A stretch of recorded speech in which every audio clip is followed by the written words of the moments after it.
EVM विरोधात शुक्रवारी India आघाडी supreme कोर्टात याचिका दाखल करणार। दिल्लीत शरद पवारांच्या घरी झालेल्या बैठकीत निर्णय। बैठकीला महाविकास आघाडीच्या पराभूत उमेदवारांसह अरविंद केजरीवाल होते उपस्थित। बॅलेट पेपरवर निवडणुका घेण्याच्या मागणीसाठी काँग्रेस जनआंदोलन उभं करणार। जनआंदोलनाची सुरुवात मार्कडवाडीतून करणार। काँग्रेस प्रदेशाध्यक्ष नाना पटोलेंची घोषणा। ईव्हीएम मशीन आणि व्हीव्हीपॅट मोजणीत तफावत नाही। विरोधकांच्या आरोपानंतर केंद्रीय निवडणूक आयोगाचं स्पष्टीकरण। नियमांचं पालन केल्याचाही दावा।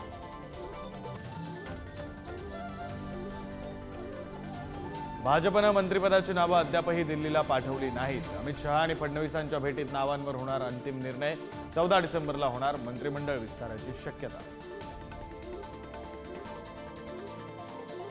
काँग्रेसच्या गटनेतेपदावरून नाना पटोले आणि विजय वडेट्टीवारांमध्ये वादाच्या चर्चा। ठाकरेंची शिवसेना आणि शरद पवारांच्या राष्ट्रवादीकडून गटनेता निवडल्यानंतर आता काँग्रेसच्या निर्णयाची प्रतीक्षा।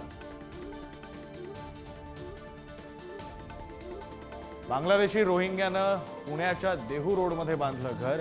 बनावट कागदपत्र वापरून बेकायदेशीर पद्धतीनं जागा विकत घेतल्याची माहिती। पुण्याच्या देहू रोड पोलिसात गुन्हा दाखल। वर्ध्याच्या हिंगणघाटमधील शालेय विद्यार्थ्यांना अन्नातून विषबाधा। 25 मुलांवर रुग्णालयात उपचार सुरू। घटनेनंतर पालकांचा संताप। आरोग्य विम्याचे पैसे देण्यास विलंब केल्यानं कोर्टाकडून ओरिएंटल कंपनीला 1 लाखाचा दंड। पॉलिसीचे पैसे वेळेत देण्याचं विमा कंपन्यांना कोर्टाचे आदेश।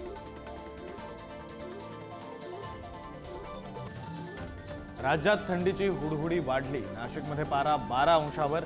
चांदोलीत धुक्याची चादर तर उत्तरेत जम्मू काश्मीर हिमाचलमध्ये बर्फवृष्टी।